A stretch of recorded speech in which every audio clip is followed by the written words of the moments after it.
O pastor André esquece que ele vai me dar o microfone depois, né? Então, ele fala da idade. Eu, de fato, sou 10 anos mais velho do que ele, mas graças a Deus, Deus ainda conserva alguns fios de cabelo. Já ele, Deus não tem sido tão, não é? Então, assim, não adianta ser mais novo, onde Deus ainda tem conservado por sua generosa graça. Não é, irmãos? Glória a Deus por isso. Eu queria que trouxesse novamente a foto da minha família aqui, só para explicar aqui para os irmãos e apresentar a minha família aqui para os irmãos, né? Eu tenho aqui minha esposa, Patrícia, ela é psicóloga e tem colocado a linha dela de pesquisa, de trabalho e de atendimento à mulher. Então, se você, mulher, precisa e quer um atendimento online, uma boa pessoa que possa te dar apoio. Patrícia hoje trabalha com 2 grandes programas de ajuda à mulher, que é um programa que tem por título Seja Surpreendente, tá? E Mulher Única, da Universidade da Família.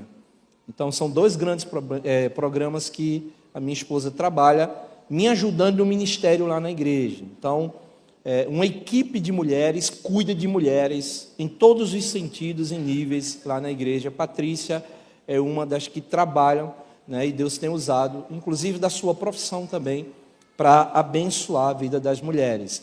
Eu disse para ela, cada paciente que eu consiga para você, você me dá R$50. Por isso que onde eu chego logo fazendo o comercial dela, tá? Mas se você tiver interesse, nos procura que a gente vai linkar você a Patrícia. O Guilherme é esse que está por trás ali de mim, tá? Casa esse ano, esse é o Guilherme.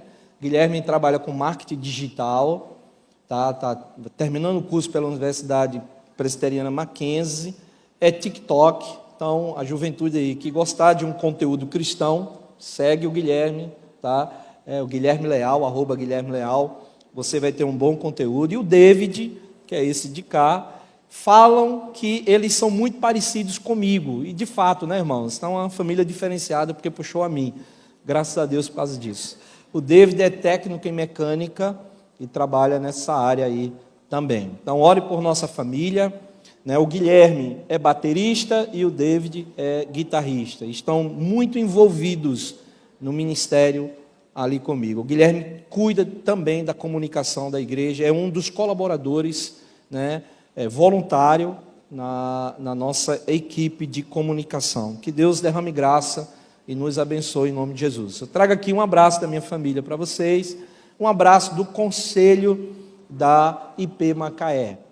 Segue a IP Macaé nas redes sociais, tá bom?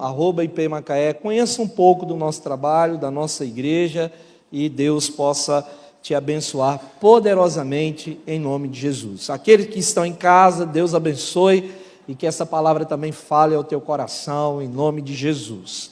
Amém, queridos?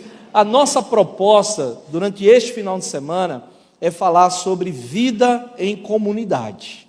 A gente quer tratar hoje à noite, amanhã pela manhã e amanhã à noite sobre esse grande tema que é viver em comunidade. E a primeira mensagem, por isso que você não pode faltar. Você precisa estar hoje, amanhã pela manhã e amanhã à noite. A primeira mensagem hoje tem por tema a importância de viver em comunidade. Abre comigo o Salmo 133.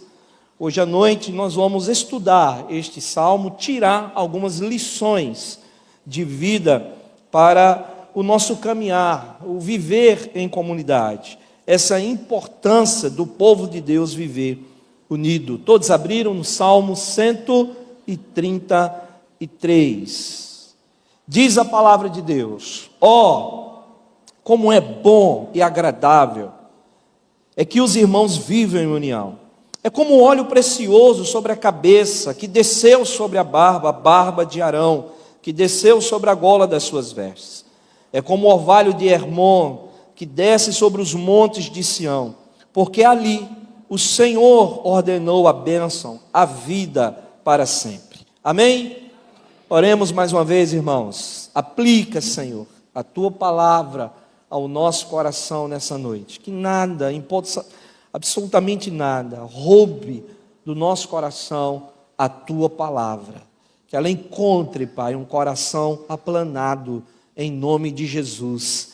Amém. Amém.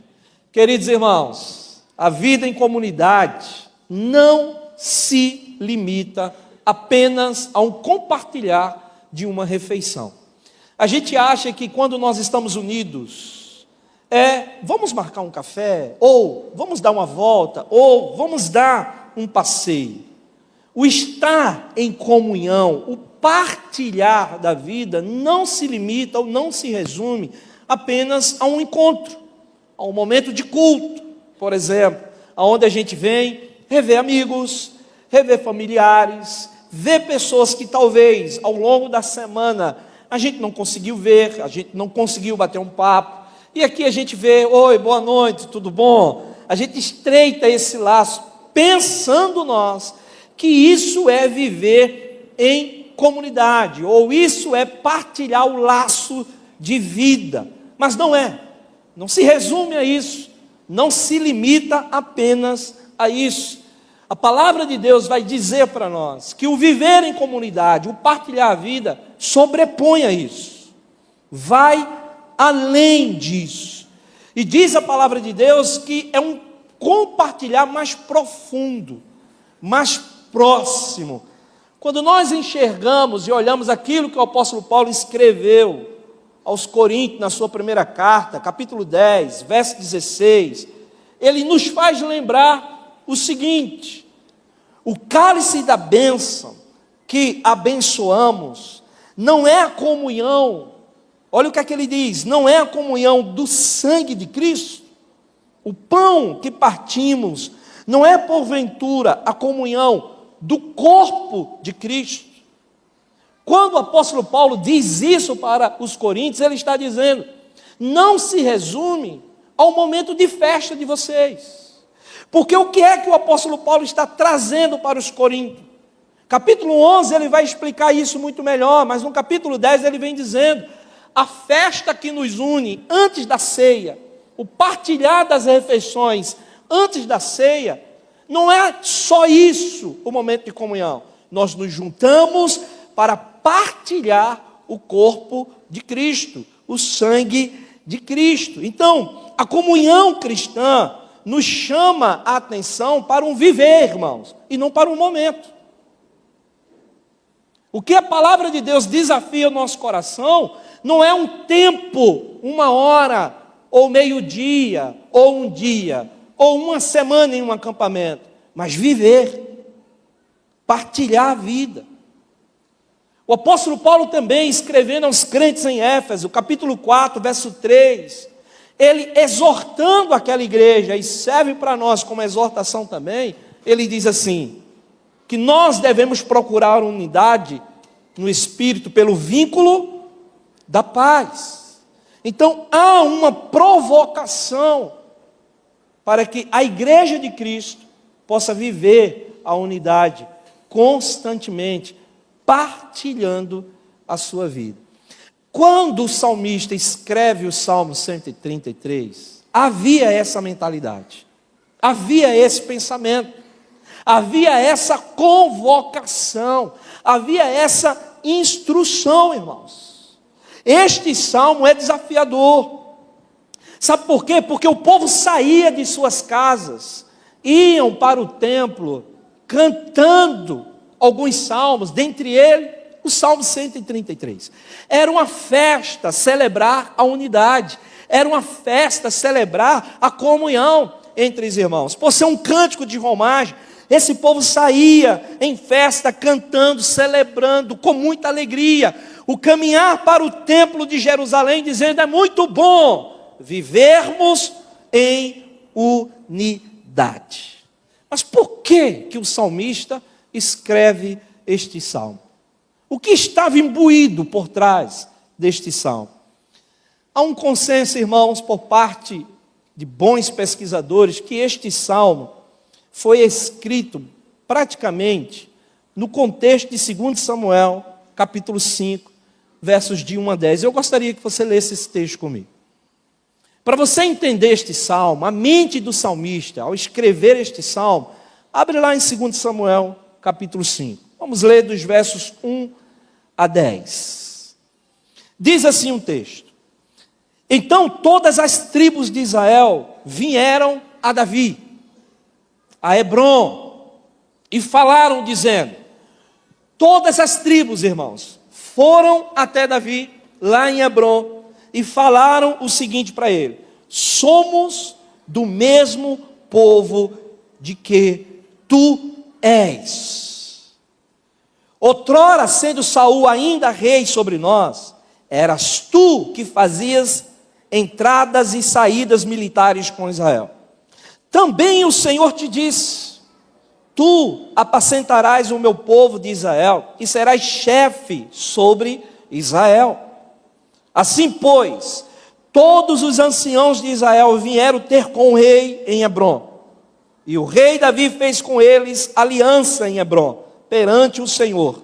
Ungiram Davi rei sobre Israel. Da idade de 30 anos era Davi quando começou a reinar, e reinou 40 anos em Israel. Em Hebrom, reinou sobre Judá 7 anos e 6 meses. Em Jerusalém, reinou 33 anos sobre todo Israel e Judá. Partiu o rei com seus homens para Jerusalém, contra os jebuseus que habitavam naquela terra, e que disseram a Davi: não entrarás aqui, porque os cegos e os coxos te repelirão. Como quem diz, Davi não entrará neste lugar. Porém Davi tomou a fortaleza de Sião. Esta é a cidade de Davi. Davi naquele dia mandou dizer: todo o que está disposto a ferir os jebuseus, suba pelo canal subterrâneo e fira os cegos e os coxos, a quem a alma de Davi aborrece. Por isso se diz: nem cego nem coxo entrará na casa. Assim habitou Davi na fortaleza. Ele chamou a cidade de Davi. Foi edificando em redor, desde Milo e para dentro. Ia Davi crescendo em poder cada vez mais, porque o Senhor Deus dos exércitos era com ele. Veja só, queridos, olha o sentimento do rei. Acabara de ser ungido o rei, mas a alegria que estava tomando conta do coração de Davi não era simplesmente pela unção do reino, era porque todo o povo de Israel agora se juntou para estar com o rei Davi. O reinado de Saul separa esse povo. O reinado de Saul faz com que esse povo disputa entre si. Mas quando Davi assume o reino, diz o texto, que os cabeças, a liderança representando todo aquele povo, foi a Davi e fizeram um pacto com Davi: nós somos o teu povo. E moído dessa alegria, desse sentimento de festa, vendo o povo agora coeso, unido, pensando em um único propósito, o salmista agora mostra para esse povo a importância da unidade deste povo. Davi diz assim: vocês vão agora, a partir desse momento, perceber qual é o resultado deste ajuntamento, desta unidade. Queridos, é com este sentimento que Davi traz para nós o Salmo 133. É com este sentimento que o salmista mostra para nós a importância da unidade. O que estava envolvendo o salmista era ver o povo novamente unido. O que estava envolvendo o salmista era ver este povo agora com um único plano, com um único propósito. A primeira coisa que Davi aponta para nós no Salmo 133 está no verso 1.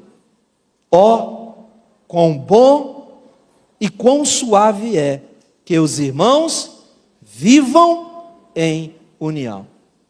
A primeira coisa que nós aprendemos é que a unidade fraternal, ela é atraente. Veja só, meus queridos, o salmista inicia o salmo com uma simples expressão: ó. A ideia do salmista aqui é de chamar a atenção daquele povo. Era como se o salmista estivesse caminhando, aquela multidão seguindo ele, ele parasse, levantasse a mão para o céu e desse um brado: prestem atenção, me ouçam, Oh, é prazeroso ver o povo novamente unido. É gostoso, é satisfatório ver o povo novamente unido, junto, pensando em um único propósito.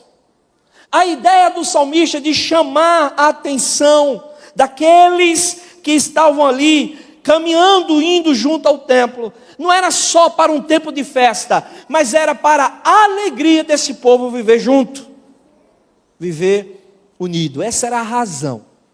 E ele vai dizer: é muito bom que todos vivam em união. A ideia que o salmista traz aqui para nós do viver é permanecer.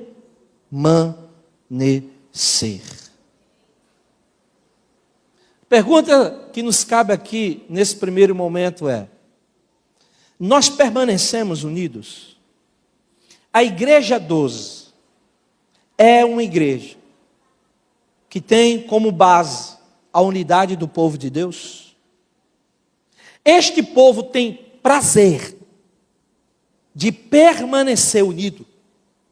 Este povo tem prazer de residir em unidade.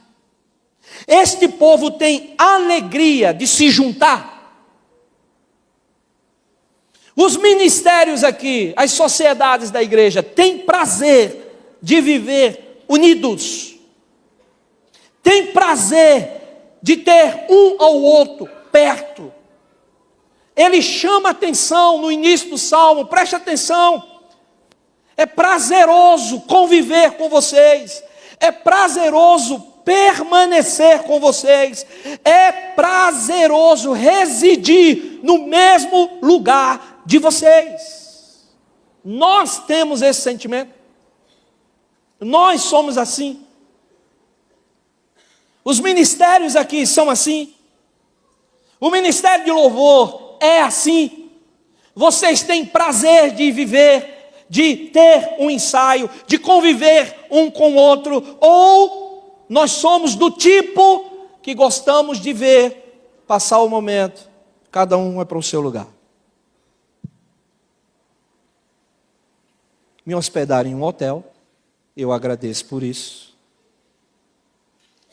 Pensando eu que ia passar os meus melhores dias na casa do pastor André, mas o conselho foi misericordioso comigo e me tirou dessa furada, me colocou lá no hotel. E eu percebi uma cena, irmãos. Estava tomando café hoje pela manhã, tem um time de futebol feminino lá no hotel. Não vou entregá-los para vocês, mas se vocês souberem, fiquem para vocês. Desse time feminino, tinha vários grupinhos espalhados ali, tomando café. Chegaram 2 pessoas desse time, tomaram o café, mas eu ouvi, porque eu estava muito próximo, quando uma pessoa foi àquele grupo e disse assim: por que vocês, normalmente, só sentam separados dos demais? Aquela pessoa falou assim: não, nós não somos assim. Aí ela disse: nós somos assim. Nós não somos unidos. E eu fiquei pensando, é um time. A gente acha que aquele time é um time coeso, unido. A gente vê eles batalhando pelo mesmo propósito de fazer o gol no adversário. A gente vê, quando se faz um gol, todo mundo celebra, né? Todo mundo festeja, todo mundo vai lá, dá um abraço. No nosso pensamento, aquela equipe de 10 jogando e 1 no gol, é uma equipe unida. Mas, praticamente, 90% não são. Há uma disputa interna para quem faz mais gol. Há uma disputa interna para quem dá as entrevistas. Há uma disputa interna para quem vai para a seleção. Há uma disputa interna para quem ganha mais. Há uma disputa interna para quem tem mais prestígio dentro da equipe. E a gente percebe que, à vista de todos, ali se está um povo unido, mas na verdade não. Esse exemplo é claro para nós, Porque todo mundo de fora da igreja pensa que dentro da igreja tem um povo unido. Não tem um não cristão que enxerga uma igreja como uma desunião, até nos conhecer. E a maior decepção para este povo é quando eles nos conhecem e percebem que nós não somos unidos. Nós não temos prazer em viver na unidade. Nós não temos prazer de permanecer unido com as pessoas. Há disputas. E isso envergonha o nome de Cristo através da igreja de Cristo. Então o salmista já inicia chamando a atenção daquele povo e dizendo assim: é prazeroso, é muito bom agora ver as tribos unidas, é muito bom agora ver o povo de Israel unido, indo ao templo, celebrando, festejando, com um único plano, com um único propósito: glorificar ao Deus dos deuses, ao Senhor dos senhores. Veja, o que o salmista está trazendo para nós é que a unidade, ela não é passageira, gente. Ela é permanente. Ela não é um encontro social, ela é um viver diário. Ela não é uma reunião de sociedade, ela é um viver diário. Ela não é um encontro de ministério, é um viver diário. É prazeroso conviver, é gostoso conviver. Não é um aperto de mão, como é que você está? E durante a semana eu nem me preocupo. Mas é permanecer, é residir.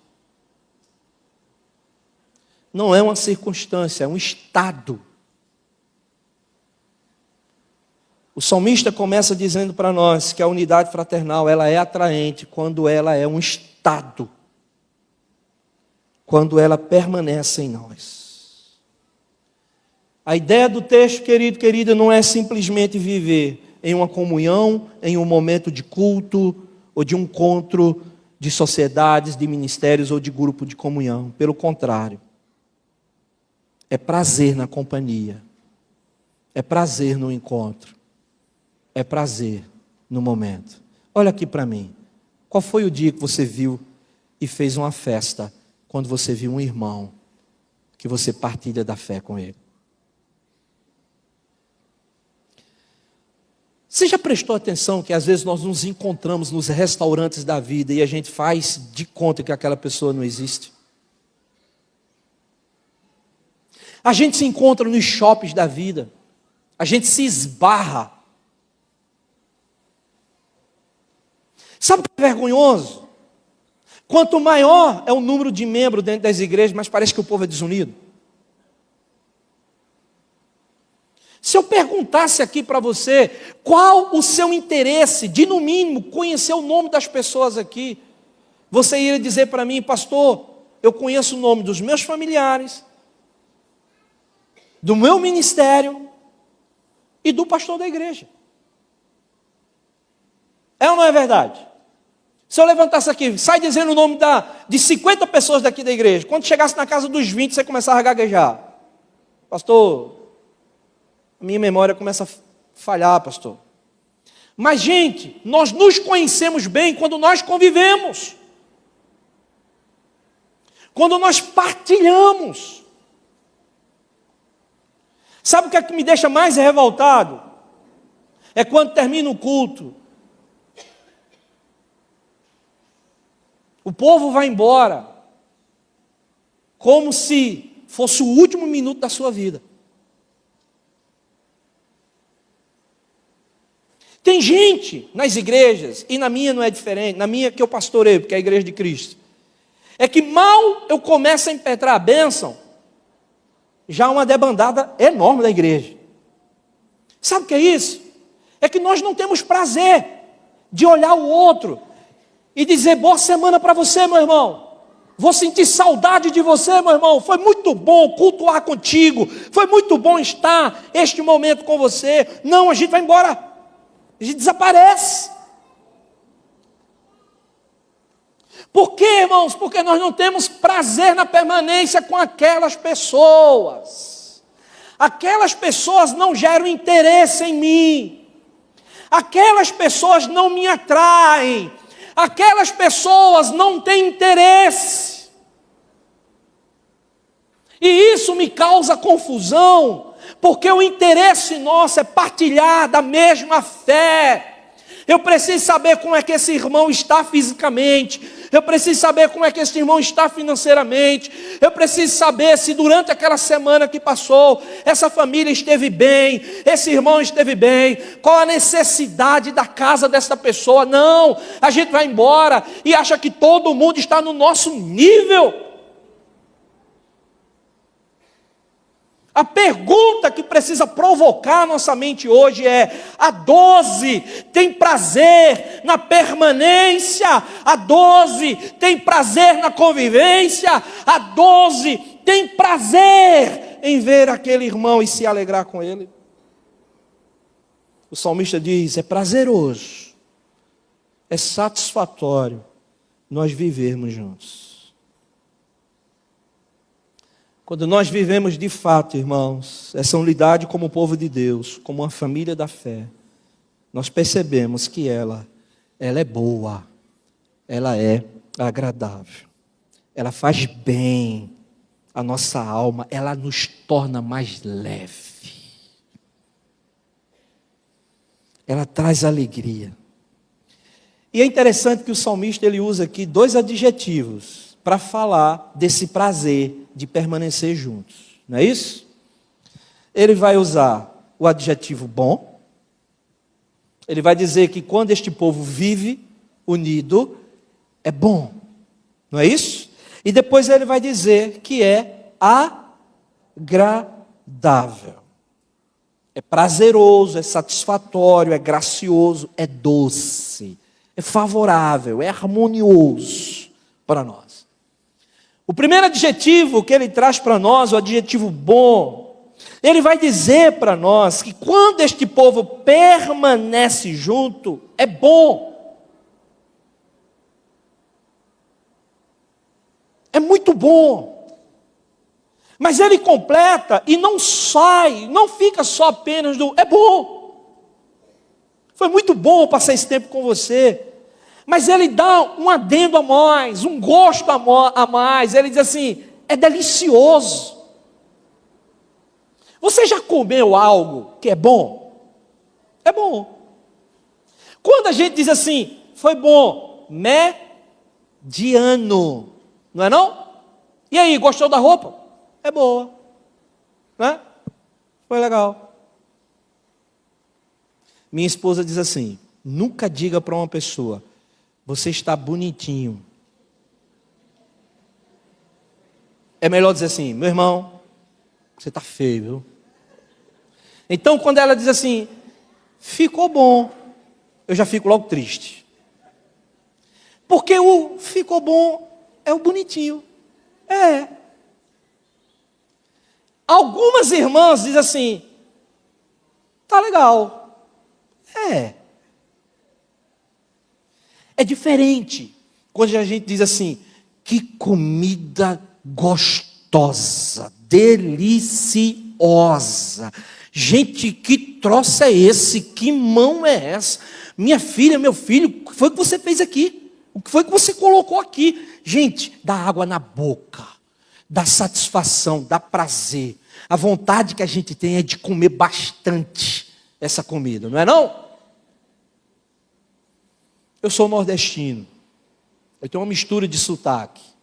Eu morei na Bahia, sou pernambucano e agora estou no Rio de Janeiro. Eu escuto muito chiado, então se vocês ouviram algum chiado aqui, é porque 24 horas de chiado no meu ouvido. Lá, nós não temos a cultura lá do inhame, do cuscuz, da carne de sol, ó, já está dando água na boca. De tudo isso que é bom, da pamonha, sabe?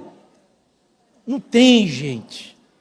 Período de São João lá, de junho lá, é ruim, porque eu fico vendo os vídeos E a saudade vai aumentando, dá vontade de pegar um avião e dizer assim, vamos passar pelo menos uma semana para a gente comer muita pamonha, comer esses troços tudo. Mas não tem. E quando eu venho para umas regiões assim, aí já era. O pessoal me levaram aqui num restaurante ontem. Eu corri para onde? Para o inhame. Eu fui para o queijo coalho. Aquele cheiro tomou conta. Só isso, pastor. Rapaz, isso aqui, ó. Meu Deus. Aí eu faço uma foto, mando para minha esposa. Ela assim, manda para mim. Como? Aí eu digo para ela, eu me satisfaço por você. Aí ela faz uma pergunta no WhatsApp. Está bom? Aí eu, bom? Isso aqui está maravilhoso. E se tivesse mais pontinho, mais carinha, eu tinha enchido aquilo ali no WhatsApp. Por quê? Agradável, gente, que satisfação boa. Ontem eu comi uma carne de sol na casa do pastor André. Eu não deixei eles comerem. Eu posso comer mais? Eu posso comer mais? Porque é agradável, é satisfatório, saiu do mediano. Quando o salmista diz aqui para aquele povo, que aquele povo agora se juntou, aquele povo agora estava unido, antes vivia separado, agora está unido, ele diz assim, olha, é bom, mas é agradável, traz satisfação ao coração. A gente faz festa quando a gente vê um ao outro, a gente faz festa quando a gente cultua junto, a gente faz festa quando a gente se une numa casa, ninguém quer ir embora, a gente quer vairar à noite, por quê? Não é bom, é satisfatório tomar um café com você. Nós vivemos isso? Há quanto tempo que nós deixamos isso de lado? Há quanto tempo, irmãos, que essa satisfação não tem mais no nosso coração? Nós precisamos trazer esse princípio para nós, amém? Nós precisamos viver isso.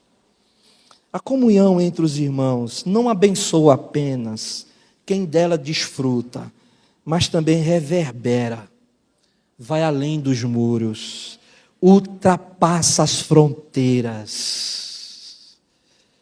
Sabe qual é o meu sonho, o meu desejo, o meu prazer?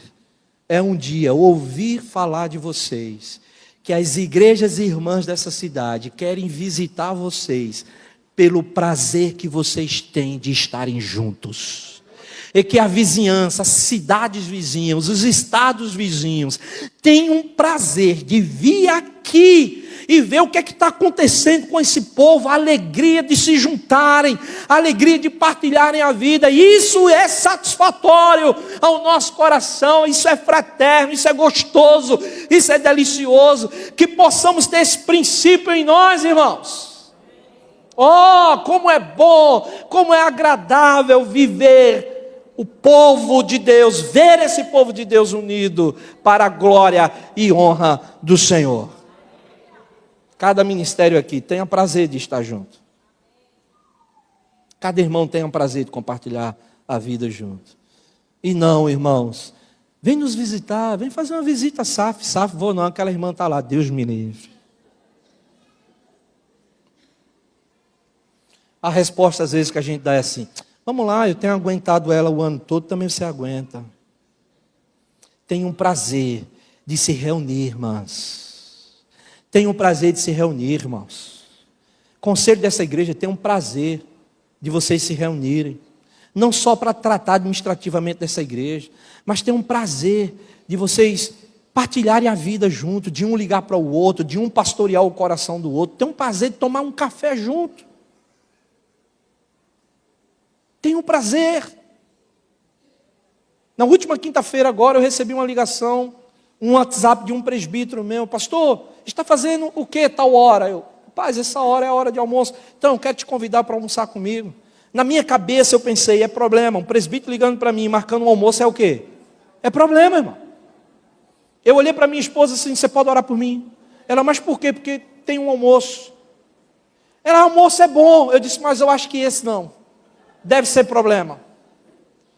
Mas irmãos, não era. Ele só queria sentar comigo e me fazer uma pergunta, pastor, como é que está o teu coração?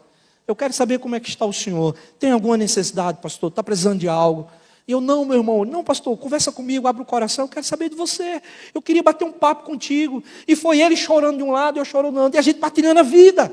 Eu contando as minhas dificuldades como família. Eu falei, meu irmão, meu filho vai casar esse ano, está uma mistura de sentimento. Ele, era isso que eu queria ouvir do senhor, pastor.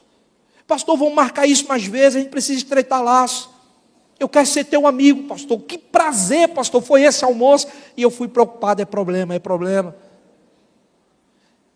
Isso é povo de Deus. Eu quero fazer um desafio para você. Que durante essa semana, você marque um café com alguém. Mas não é para contar problema. É para compartilhar a vida. É para rir junto. É para chorar junto. É para orar junto. É para orar por esse povo, para que Deus provoque unidade no coração desse povo. Quem vai fazer, diga amém. Pronto, mais de 10 pessoas, pastor. Mais de 10 pessoas. Se você disse amém, você vai fazer. Liga para alguém, marca na sua casa ou vai na casa da pessoa. Se você for na casa da pessoa, leva comida também. Porque é ruim. Você chega lá sem nada. Não, leva um pãozinho, um queijinho, alguma coisa. Não precisa. Leva, partilha você também daquilo que Deus tem te dado. Amém? Aumentaram, pastor, mais de 10. Faz isso. Segunda lição que o texto traz para nós. A unidade fraternal é cura para os relacionamentos, irmãos. É cura para os relacionamentos.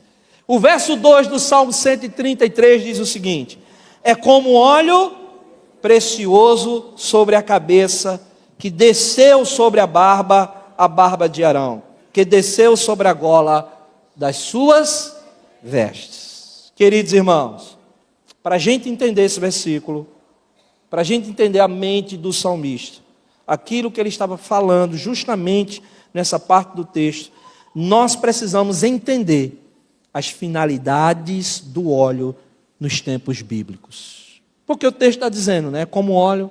Lembrou do primeiro versículo? É agradável, prazeroso viver em unidade. Esta unidade é como óleo que desce sobre a cabeça, a barba de Arão e sobre a gola de suas vestes. O óleo na Bíblia tinha pelo menos 3 finalidades. E a gente vai perceber que na unidade do povo de Deus, essas 3 finalidades, elas vão começar a existir quando este povo pratica esta unidade. Veja, o óleo nos tempos bíblicos servia de cosmético, embelezamento, tá? Mas também servia de remédio. Eram preparados remédios medicinais, algo medicinal com óleo. Mas também era um símbolo de quê? Da unção do Espírito Santo de Deus. Toda vez que iria se ungir alguém para um ofício, colocava o óleo da unção, apontando para a presença do Espírito Santo de Deus, que nos ungiu quando Cristo foi assunto aos céus. Hoje nós somos ungidos pelo Espírito Santo de Deus. Mas no Antigo Testamento o óleo tinha este apontamento, prefigurava essa presença, esta unção do Espírito Santo de Deus.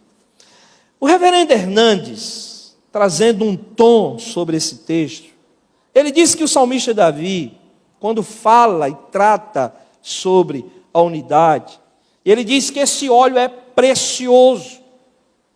Não é isso que o texto diz? É como óleo precioso. Nos leva ao entendimento de que a união entre os irmãos é como esse óleo.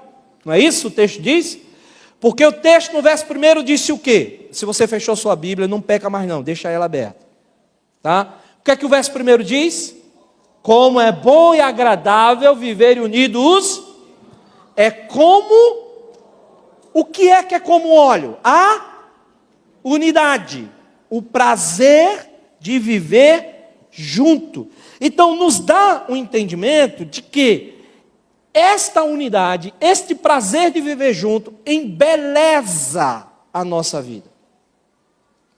Cá para nós, irmãos, quando a nossa família está enfrentando um tempo de desunião, o que acontece com a gente? A gente perde a beleza. Casal, quando está desunido, o que acontece? Pais, quando estão desunidos com os filhos. Filhos que estão desunidos com os pais, o que acontece? Quando é uma igreja desunida, o que acontece com essa igreja? A igreja perde a beleza. Perde a beleza. Não há mais beleza no louvor. Não há mais beleza nos encontros. Não há mais beleza na celebração. Porque a igreja perdeu a beleza. São partidos. São grupos que começam a existir dentro da igreja. E a gente, ao invés de a gente celebrar, a gente encontra um ambiente hostil, de confusão, de intriga, de orgulho exacerbado. Tudo isso começa a acontecer. E o texto vai dizer que esta unidade, ela traz para nós embelezamento, irmãos. Traz prazer para nós. Você vai para onde? Eu vou para a igreja. Você vai fazer o quê? Eu vou celebrar. Fulano vai estar lá. Que alegria vai ver essa pessoa. Vai ser prazeroso sentar nessa poltrona e cantar junto com todo mundo, independente de quem esteja cantando. Vai ser prazeroso celebrar a Deus, porque a igreja começa a ter beleza. É como este óleo que traz beleza. Mas ao mesmo tempo, esta unidade, diz o texto, ela começa a curar nossas feridas. Aquilo que sangrava não sangra mais, aquilo que doía não dói mais, porque a unidade do povo de Deus começa a trazer cura para a nossa alma, e ao mesmo tempo, irmãos, a presença do Espírito Santo. Nós enfrentamos uma situação muito delicada lá na IP Macaé. Nós trabalhamos com grupos de comunhão lá. A Larissa e o Rodrigo fazem parte de um grupo de comunhão. A segunda filha desse casal, com 6 meses de vida, pegou uma bronquiolite. Foi hospitalizada. A célula, nós chamamos de celular, é grupo de comunhão, tá? Começou um grande movimento entre eles. É um grupo pequeno, um grupo de 10, 15 pessoas. Começou um grande movimento. Larissa e o Rodrigo, sem apoio familiar, o grupo de comunhão montou uma escala para dar todo o suporte no hospital. Da bronquiolite veio uma pneumonia. Da pneumonia, mais de 50% do pulmão da Sarinha, com 6 meses, foi afetado. Sarinha começa a ter a saturação complicada, oxigenação complicada. Foi preciso entubar a Sarinha. E os pais se desesperaram. Mas aquele grupo de comunhão foi cura para as feridas de Rodrigo e de Larissa. Esse grupo começa a se movimentar, começa a se movimentar, começa a se movimentar. Irmãos, a comunhão do grupo de comunhão atingiu a igreja. Nós temos uma membresia praticamente de 800 membros. Um grupo de comunhão de 15 pessoas atingiu a membresia da igreja. Esse grupo de comunhão levou a igreja de joelho por essa família. A igreja em todos os cultos, a igreja começou um movimento. Foi preciso o casal tomar uma decisão. Vamos tirar de Macaé, vamos levar para o Rio de Janeiro. E nós fomos lá, eu e minha esposa, colocamos as mãos. Deus dá sabedoria a esse casal. É uma atitude muito séria. Nenhum médico estava aconselhando fazer isso. Mas Deus enviou um médico e disse assim: faz. Eles tiraram a Sarinha lá de Macaé, levaram para o Rio de Janeiro. Irmãos, este grupo de comunhão de 10 a 15 pessoas fez um movimento dentro da igreja que marcou a igreja. Nós pagamos Airbnb para eles. Nós bancamos eles durante toda estadia no Rio de Janeiro. 50 dias de internação. 15 pessoas. Fez um movimento que mexeu com 800 pessoas. Sabe onde Sarinha está hoje? Recuperada. Em casa para a glória de Deus. A unidade do povo de Deus é cura. Cura ferida, o povo se movimentou, aquele grupo de comunhão de 15 pessoas mostrou para uma igreja de 800 pessoas que nós somos um só corpo, que nós somos um só povo, que nós temos um único propósito em Cristo Jesus. Isto é a unidade deste povo, irmãos. Não há dinheiro que impeça essa unidade. Não há dificuldade, era gente emprestando apartamento, era gente dando recurso, era gente levantando, gente que pediu férias antecipadas para ir ao Rio de Janeiro, para dar tempo, para cuidar, gente que disse assim, vocês como casal precisam ter um tempo, nós estamos aqui, nós vamos ajudar vocês. E a única frase em prantos que a Larissa diz, quem seria eu se não estivesse com esse povo? Glórias a Deus. Sábado passado, eu fui no aniversário de uma criança também que se chama Sara, um aninho. A Sara, quando nasceu, ela nasceu com um problema, que os médicos dataram dias de vida para ela. A mãe ficou internada, a Sarinha ficou internada. Eles são do Pará. Ela com um filho, o pai dessa criança abandonou ela. Nós pegamos essa criança, começamos a cuidar, a mãe ficou internada. Um outro grupo de comunhão, o grupo 6, lá a gente chama por número. O grupo de comunhão começou um movimento, foram fraldas, foi ajuda, foi isso, foi aquilo, começou um movimento, Deus começou a agir, Deus começou a agir, Deus começou a agir. Irmãos, essa mulher que teve a Sarinha, ela não era cristã, ela visitou o grupo de comunhão uma vez, a líder do grupo de comunhão pegou o nome dessa pessoa, e começou a visitar essa pessoa, e disse, não, você não está só, você não veio para Macaé sem propósito, Deus te trouxe aqui, porque a gente precisa mostrar para você que existe um Deus, que cuida da gente nos mínimos detalhes, e essa igreja começou a se movimentar, nós demos todo o suporte para ela, para mostrar para ela que tem um povo, que tem fé em um Deus, que expressa uma fé, que precisa ser viva nos detalhes, cada dia na prática. Se nós somos o povo da unidade, se nós somos um povo da comunhão, nós precisamos demonstrar isso na prática, curando das feridas um do outro, abraçando um outro, chorando com os que choram e se alegrando com os que se alegram, diz a palavra. Por isso que o salmista diz aqui para nós, essa unidade do verso 1, ela é terapêutica, ela é como um óleo, ela é agradável, ela cura as feridas.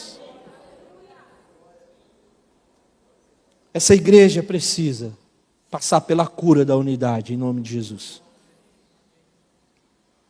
Nós precisamos voltar a ser um povo unido.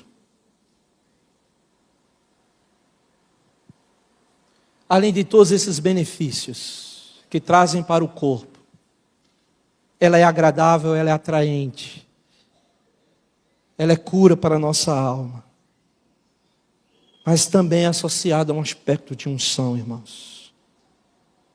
É esse óleo que representa a unção do Espírito Santo de Deus. Você quer perceber aonde há a presença do Espírito Santo de Deus? É onde há unidade.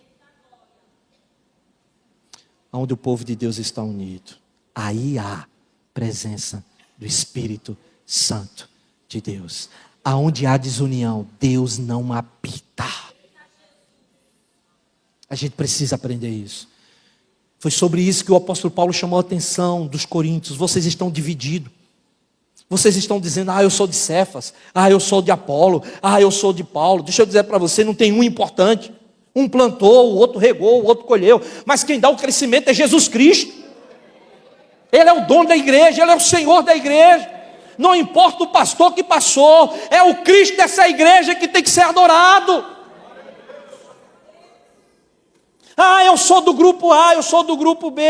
Se há isso, não há a presença do Espírito Santo. Por isso que o salmista está dizendo, é como óleo que tem a unção do Espírito Santo. Porque este povo está unido, este povo está com o único propósito de adorar a Cristo.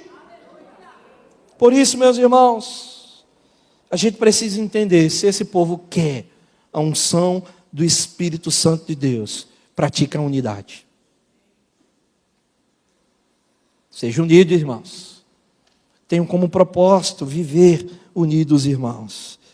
Queridos, o texto diz para nós que esse óleo é terapêutico. Traz satisfação, mas traz a presença do Espírito Santo de Deus em nós. Em terceiro e último lugar, irmãos, a unidade fraternal resulta, sabem em quê? Em bênçãos de Deus. Essa igreja quer a bênção de Deus? Vivam unidos. O texto diz, é como o orvalho de Hermon, que desce sobre os montes de Sião, porque ali o Senhor ordenou a bênção, a vida para sempre. Queridos irmãos, o orvalho é um símbolo da preciosa presença de Deus sobre o povo de Deus. O profeta Oséias, no capítulo 14, verso 5, nos diz assim: serei como orvalho para Israel. Ele florescerá como lírio, como cedro do Líbano, aprofundará suas raízes. Serei como orvalho para esse povo. Ninguém produz o orvalho. Quem produz? Deus. E diz o texto que antes do dilúvio, lá em Gênesis, Deus irrigava a terra através de quê? Do orvalho. Tem um símbolo da presença de Deus, do enriquecimento de Deus. Deus diz assim: eu vou fazer florescer Israel, porque eu sou o orvalho deste povo. Então, queridos, pensando assim, a gente precisa entender a dinâmica deste versículo, porque o texto diz aqui para nós, se você olhar o verso 3, diz: como o orvalho de Hermon, que desce sobre os montes de Sião, porque ali o Senhor ordenou a bênção para nós. Bom, geograficamente, nós temos um problema aqui. Porque o texto diz para nós assim: é como o orvalho do Hermon, ou seja, aquela água que é produzida durante a madrugada, que talvez encha ribeiros ali, vai até os montes de Sião. Irmãos, de Hermon, o monte Hermon, até os montes de Sião, nós tínhamos em média mais de 200 quilômetros de distância aqui. Nós temos um problema. Porque se a gente olhar esse texto sem entender o que o salmista está dizendo aqui, a gente vai dizer assim: isso jamais vai acontecer. Não tem como, irmãos, produzir uma água dessa e por si só ela irrigar um monte a mais de 200 quilômetros de distância.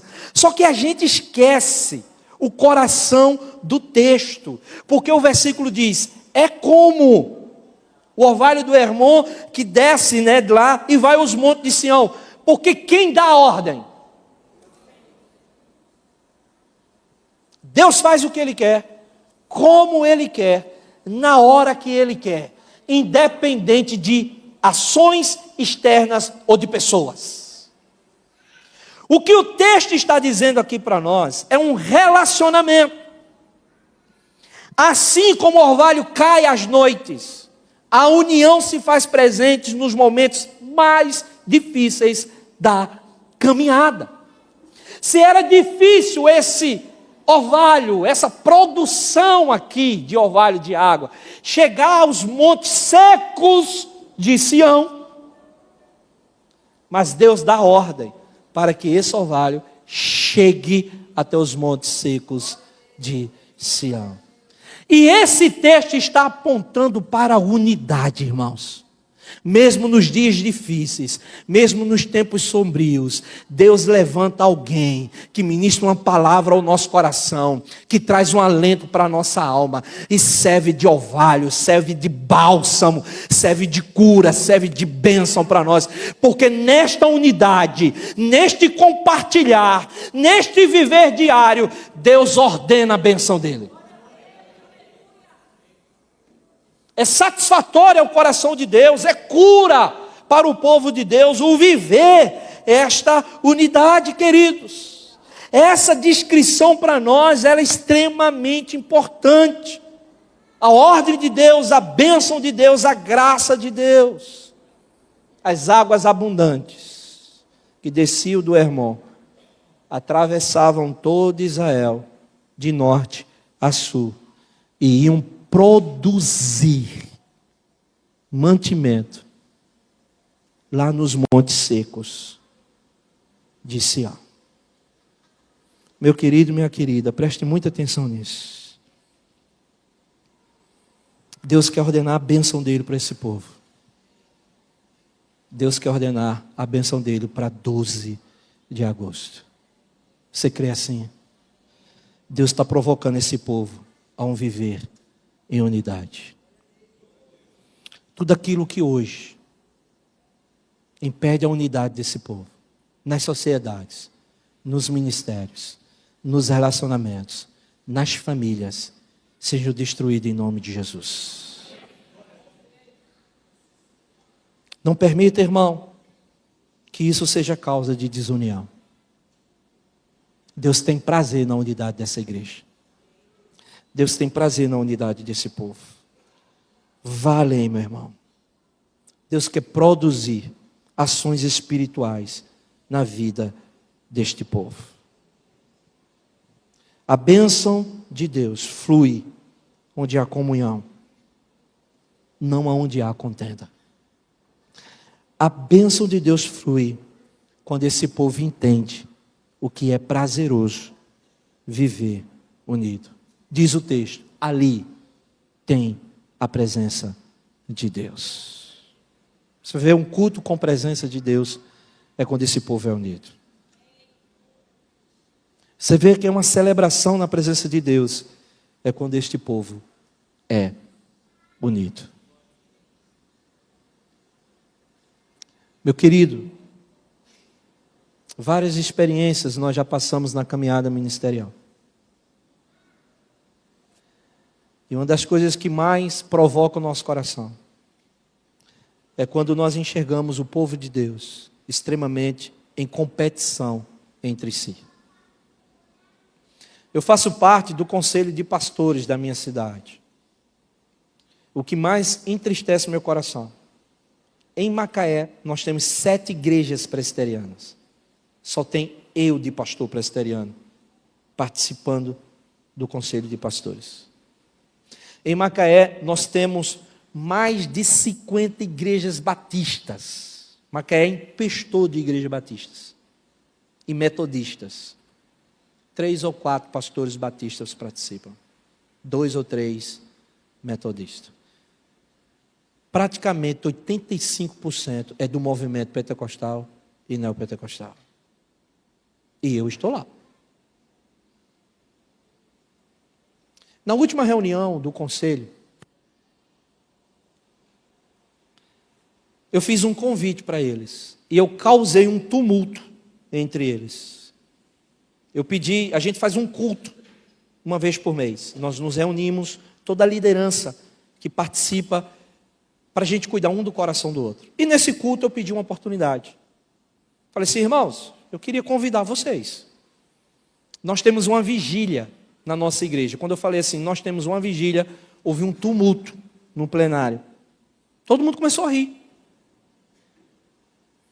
Um audacioso levantou o dedinho e disse assim, vigília na igreja presbiteriana? Aí, meu irmão, falou o que eu queria. Eu disse assim, justamente, eu quero convidar vocês para vocês conhecerem a nossa vigília. Agora vão preparados. Aí esse mesmo que falou disse assim para mim, vai até que horas? 1h da manhã? 2, pastor? Eu disse, não, meu irmão, vigília é vigília, de 10 a 5h da manhã. Na igreja presbiteriana? Eu disse, sim.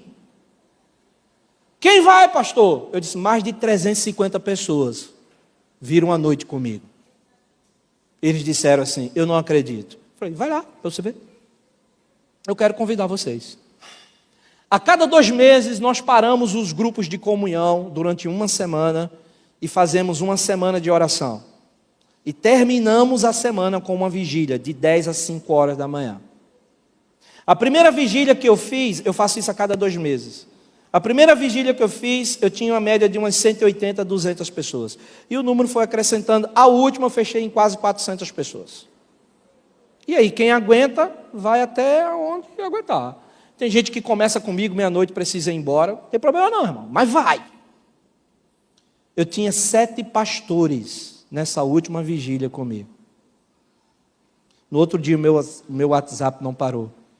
Eles dizendo assim, olha o que eles falaram para mim. Pastor, eu nunca vi um povo tão unido durante uma madrugada como eu vi na sua igreja. Nós, pastor, não sabemos disso. Deixa eu fazer um pedido. Estende para as igrejas. A gente precisa juntar esse povo. A gente precisa unir esse povo. Irmãos, as Ilhas Fídjis foram impactadas. Sabe por quê? Porque as igrejas se uniram. Todas as igrejas se uniram. Isso chocou a mídia daquela época. A mídia foi transmitir aquele povo unido em um estádio de futebol. O governo abriu as portas. Por quê? Porque aquele povo se uniu. Eu pergunto, por que nós, presbiterianos, não somos unidos? Nós ficamos chateados quando a outra igreja começa a crescer. E a gente quer derrubar o crescimento da outra igreja. Por que nós nos unimos com os batistas, com os assembleanos? Por que a gente não entende que nós somos uma família, independente da nossa teologia? Nós não abrimos mão daquilo que nós cremos, mas nós somos um povo que precisamos impactar Aracaju com o evangelho da graça, porque é o evangelho que muda pessoas, não é o rótulo de igreja. Então a gente precisa ter a unidade desse povo a partir de nós. Seja uma igreja unida, seja uma igreja que provoque essa vizinhança, esse bairro, essa capital, o estado como um todo. Chegue em Pernambuco, chegue em Alagoas, chegue no Ceará, chegue no Rio de Janeiro, dizendo ali tem um povo coeso, unido, com um único propósito: expandir o reino de Deus. É isso que a gente precisa, meus irmãos. É esse óleo que é terapêutico. É esse óleo que é prazeroso. A partir do momento que você chegar na igreja, dê um sorriso, expresse gratidão. Aquelas irmãs tão lindas ali recebendo. Eu fui a cada uma delas, que eu fiquei encantado, pastor. Fui a cada uma com o seu sorriso, com a sua dinâmica. A gente passa que parece que a gente não sabe que tem gente aqui. E sabe o que a gente escuta? Para que isso? Você gosta que quando você vai no restaurante e alguém nem na sua cara olha? Você gosta disso? Fui mal atendido aqui. Aqui eu não fico. Agora você imagina um visitante entrando aqui. Onde você, meu irmão, nem a mão aperta. Onde você não dá um abraço. Onde você não chega junto. Você não tem nem a curiosidade para perguntar: você é de onde? Eu já dei muita furada dessa. Eu fico lá na frente recebendo os irmãos. Teve um dia que eu apertei a mão de um e disse assim: que alegria te receber hoje aqui. Você é de onde? Disse: pastor, já tem um ano aqui.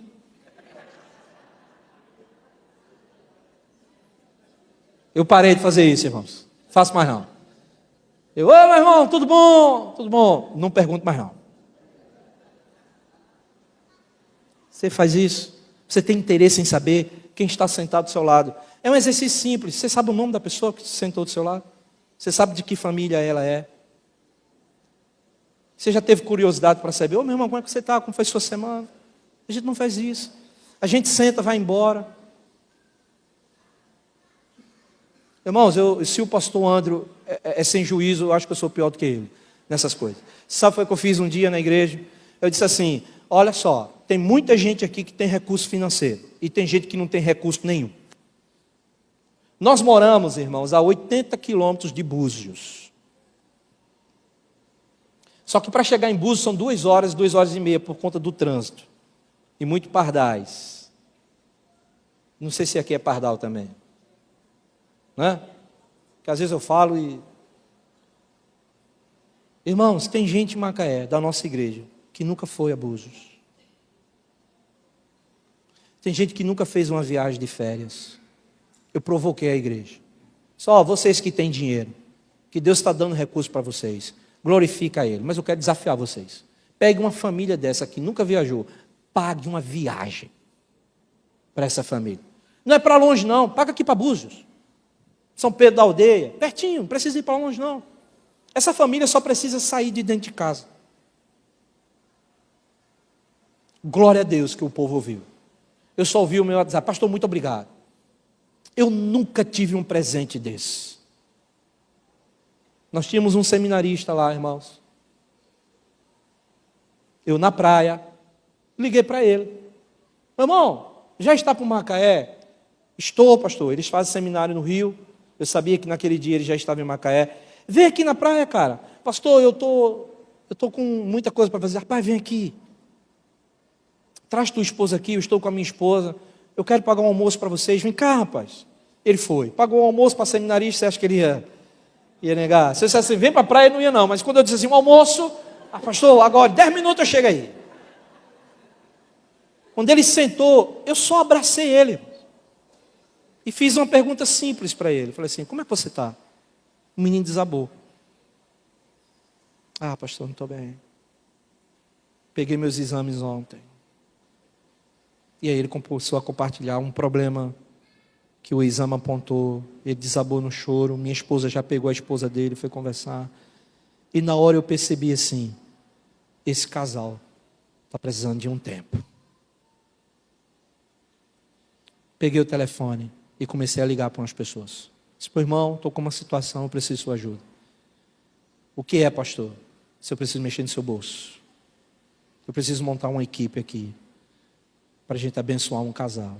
E nós fizemos um movimento. A gente pagou um passeio para eles.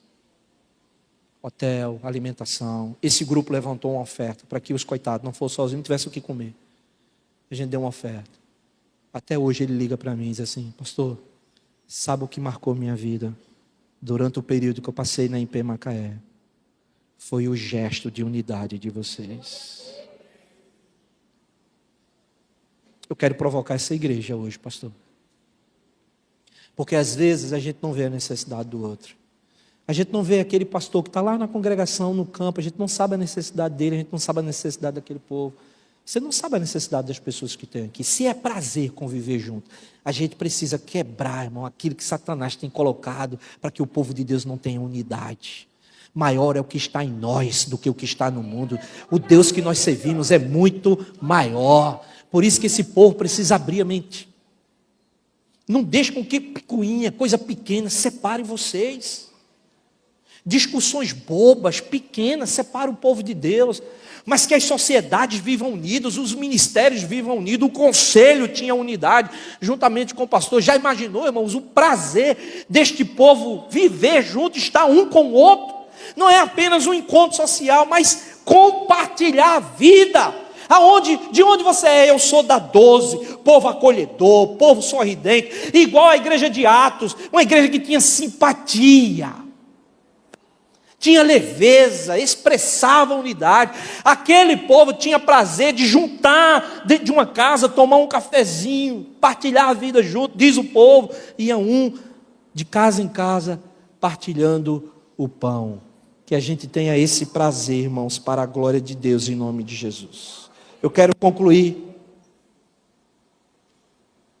É uma pena, irmãos, que uma lição tão esclarecedora e tão preciosa tenha caído no desuso por parte da igreja de Deus. Nossos dias testemunham, sabe o quê? Indiferença uns pelos outros. A igreja de Deus agora virou um ringue de batalha. Nós temos contatos superficiais. Nós não temos envolvimento um com o outro. As pessoas não querem mais viver o prazer da unidade. As pessoas não querem mais viver junto, partilhar o pão. As pessoas não se pastoreiam mais, não zelam um pelo coração do outro. A gente não liga mais para dizer assim: eu queria fazer uma oração por você. Eu queria cuidar do seu coração. Eu queria te abençoar. A gente buscou, sabe o quê? O isolamento.